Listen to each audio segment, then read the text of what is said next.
pinapalabas natin dito na yung MUP ang dahilan bakit magkakaroon tayo ng fiscal collapse.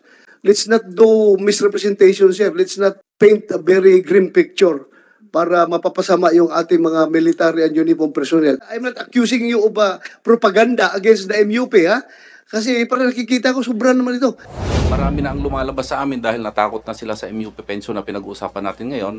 At itong mga tao na ito, sir, are mga senior officers and senior PNCOs. Sila yung mga nag-schooling na, may training na, may mga wisdom na sila, sir, sa pagpapatakbo ng organization natin. And then, we are hemorrhaging with our senior PNCOs because natatakot po sila, sir, at gusto na lang lumabas to avail of the old pension law, sir.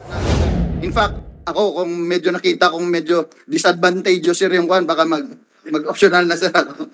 That's all, sir. Thank you.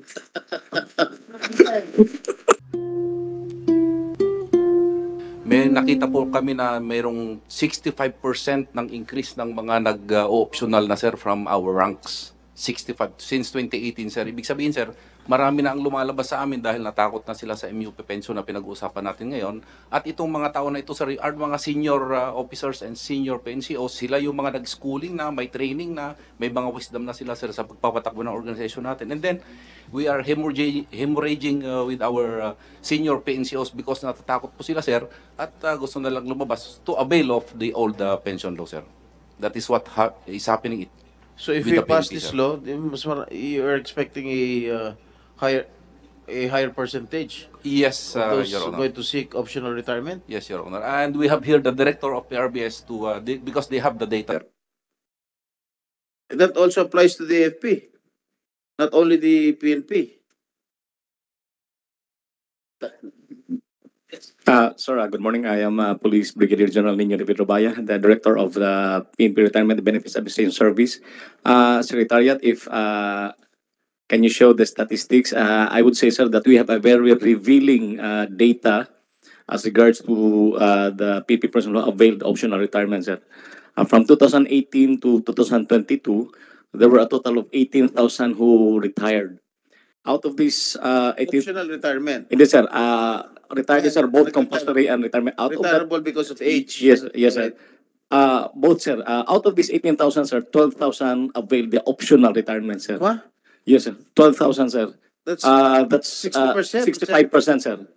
So, pag yung bill na bago ngayon, sir, just in case na magkaroon din ng ganong mga kwento na magbababa yung benefit, baka magkaroon, sir, din ng additional mag-optional na, sir. In fact, ako, kung medyo nakita kong medyo disadvantageous sir yung kwan, baka mag-optional na, sir ako.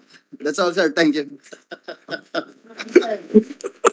Hindi naman naapektuhan yung performance ng police force sa pagdami ng mga nag-optional retirement. Probably, sir, may konti, pero sabi nga, sir, pag ang nag-re-retire are senior officers or senior PNCOs, nandun yung skill, sir, eh. Sila yung nagme-mentor, eh. Sila yung nagme-mentor ng mga... Doon sa mga nag-optional retirement sa PNP, no? Ilan percent yung mga general, mga... Yes, sir. Actually, ang malaki, sir, is PNCOs. From PEMS, sir, yung pinaka-senior na PNCOs, for 2010 to 2022, ang nag-retire po, sir, is 2,900 na PEMS. Tapos yung ang next higher, sir, is 831. Then PSMS, sir, is 1,155. Yung sa mga sa mga officers, sir, kukunti lang. It's around, ang lieutenants, 711. Captain is 339. So hindi siya umaabot, sir, ng by hundreds lang, sir, yung sa officers. But sa PNCO, sir, it's by the thousands. Mr. Chairman, to the Bureau of Treasury, Ma'am Rosalia De Leon, ma'am.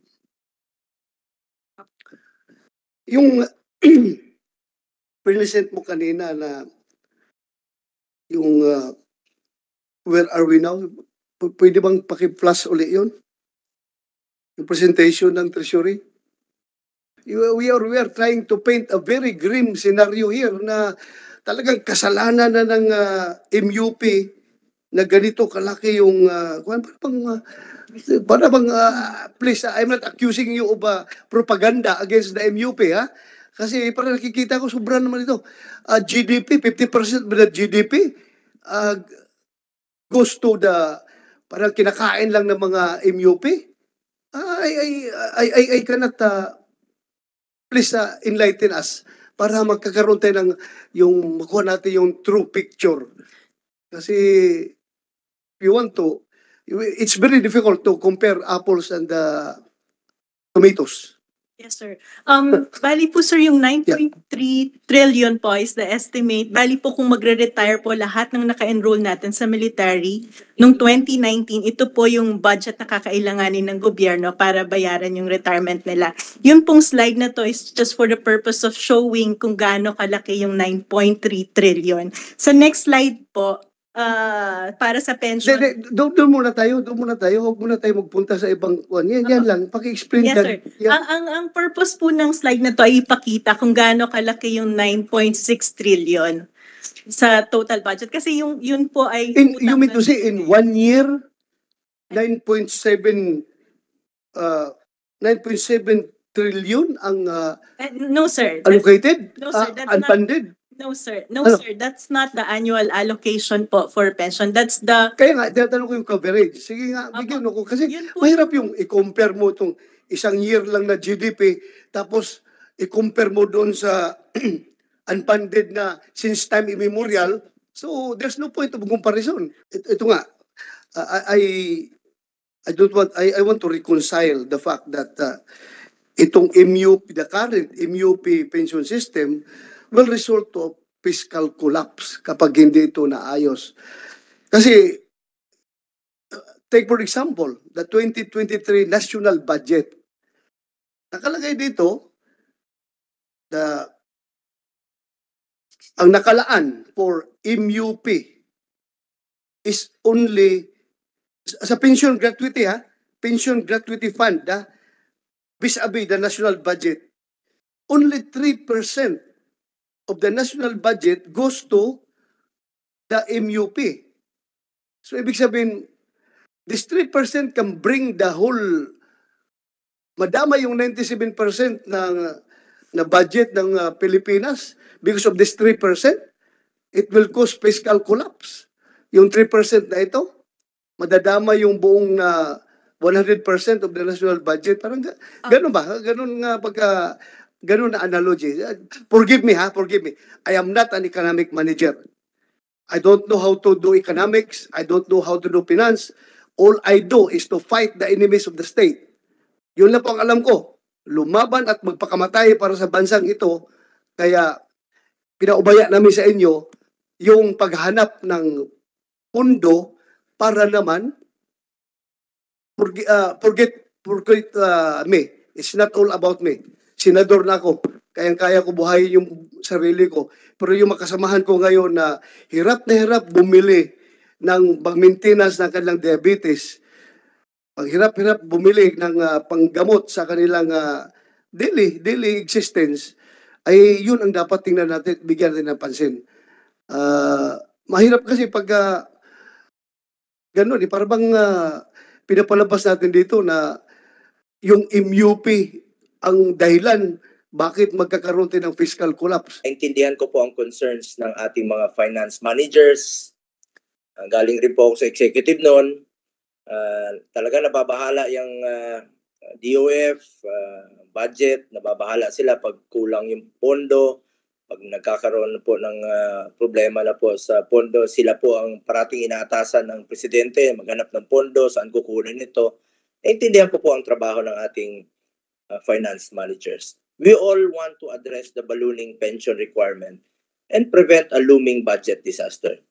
Pero para sa akin, Mr. Chair, wag sana itong gawin at the expense of the military and all uniformed personnel na nagbubuwis ng buhay at nagsasakripisyo. Ibahin po natin ang pagkonsidera sa kanila. May exemption naman po. Dahil sa totoo lang po, iba po ang trabaho nila. Buhay po ang tinataya nila para mapanatili ang seguridad ng ating bansa. Konsuelo na po sana sa ating military at uniformed personnel. With all due respect, maghanap na lang po tayo ng pondo, na ibang pagkukunan ng pondo.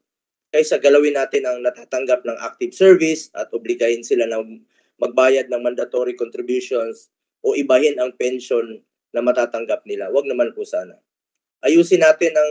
Pwede naman po sana ayusin natin yung pagkukolekta ng buwis, maaaring may pagkukunan pa at siguraduhin natin na walang mapunta sa korupsyon. Tanggalin natin ang korupsyon sa gobyerno. Siguraduhin natin na walang mga under the table at paghusayin po ang pagkukolekta ng mga buwis. I urge the BIR, the Bureau of Customs to collect taxes and customs duties properly and more efficiently. Eliminating corruption in government should be enough to cover for the pension requirement. We can also impose higher taxes on luxury goods dahil mayayaman naman po ang bumibili dyan. Pwede pong increase natin yung sin tax. With this, we can also protect the health of our people. Mr. Chair, tinaasan natin ang sahod ng uniform personnel noong panahon ni Pangulong Duterte. Dinoble po ang sahod ng entry-level positions. Pinaghirapan natin ito noong 2017. Na-implement po ito ng 2018 sa tulong po ng mga kasamahan natin sa Kongreso. Ako mismo po ay kasama doon na pinaghirapan natin to at makumbinsi ang mga kasama natin sa Kongreso. At ako po mismo inatasan na makipag-usap sa mga mambabatas noon. Dahil yan po ay pinangako ni dating President Duterte. At natupad po yung kanyang pinangako. Kaya hindi po ako susuporta kung masasayang ang pinaghirapang dagdag sahod na yon. Huwag naman po natin sanang itratong bigay-bawi. Pinasarapan natin sila, ngayon babawiin natin. Karamihan sa kanila ay may pinaglaanan na po ng pera. Yung iba dyan, expecting na po sa matatanggap nila once they retire, binigay na natin sa kanila, nakaplano na yan, utang na, nakapag-loan na, nakapag-installment na po para sa future ng kanilang mga anak. Lalong-lalo na po yung mga ordinaryong mga sundalo. Nakaplano na lahat yan. Tapos ngayon, obligahin nating mag-contribute. Huwag naman po sana. Huwag nating baguhin ang sistema sa kalagitnaan. Sa ibang bansa tulad ng United Kingdom, hindi po nila inobliga na magbigay ng mandatory contribution ng kanilang military. Sa totoo lang po, Mr. Chair, yung iba, pinipili na lang nilang mag-early retirement dahil natatakot sila na baka tamaan sila sa isinusulong na bagong batas. Yun po ang narinig ko. Naapektuhan ang kanilang moral, naapektuhan po ang kanilang peace of mind at maaaring hindi sila makapag-focus dahil sa mga usapin na ito. Ako po ang unang tututol kung mababawasan o maapektuhan ang mga benepisyo ng uniform personnel at retirees. Ibigay po natin parati kung ano po ang dapat para sa kanila. Lalo na po sa mga uniform personnel nating nagbubuwis ng buhay para tayo ay mabuhay ng ligtas at matiwasay.